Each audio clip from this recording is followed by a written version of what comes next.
OpenAI has launched its newest version of ChatGPT, GPT-5. The company calling it the fastest, smartest, and most reliable model yet. Now, this has been a highly anticipated improvement to the current ChatGPT, which, according to OpenAI, has hundreds of millions of weekly active users and is used now by almost 10% of the entire world. And with more on all this, let's bring in Axios chief technology correspondent Ina Fried. Ina, thank you for joining me. What makes this new ChatGPT model better? Yeah, well, the biggest thing is this brings something that had only been available to paid customers, which is a reasoning model. And what that means is it doesn't just come up with an answer based on its pre-training, but it actually spends some time thinking, if you will, about the problem right at the time you do it. So that's something that other customers have had a chance to use before, but now even free users of ChatGPT will get a chance to use that type of approach. Now, I imagine you've given it a test run. What amazes you and what will need more work?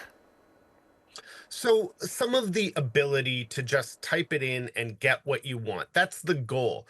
What actually happened at launch is it didn't work quite the way that they said. So, a lot of people experienced actually not as sophisticated answers. And there were a couple reasons for that, some glitches.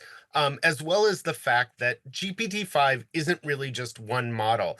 Basically, what it has in it is a router that says, oh, this is a pretty easy question. Let's not spend much time on this. This is harder. And that wasn't quite working as well. So there are some exciting opportunities here. I think over time people will find this is an upgrade. But the initial response is a lot of people are saying, wait, here, this isn't working quite as well. And Twitter is filled with a bunch of examples of people finding it not doing exactly what they want. But the biggest thing it can do well is you can actually say, hey, I want an app or a website that does this, and it'll go off and build it, which is pretty impressive. Oh, wow. Now, for those of us less savvy when it comes to AI, why is this upgrade so important? Well, what's important about any of these big upgrades is it's cost them billions of dollars to get to this point. Each new run of a massive new model is incredibly expensive. So the pressure to see gains is huge. And some of the last couple big upgrades, Meta's Llama comes to mind, haven't exactly been the giant leaps that one would think you might get. So there is some question, are we seeing less return, less bang for the buck on the notion that just by adding more data, we'll get a better model?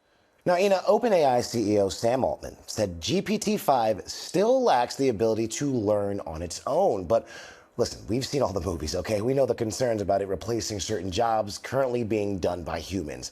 What does GPT-5 accelerate the process?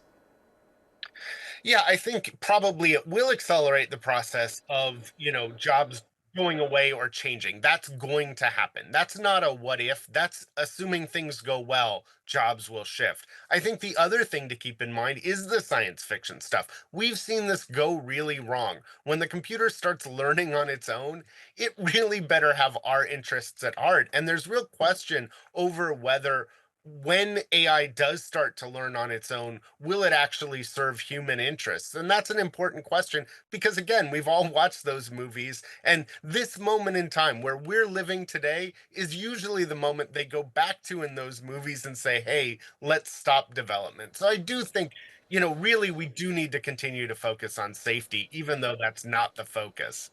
All right, Ina Fried, thank you.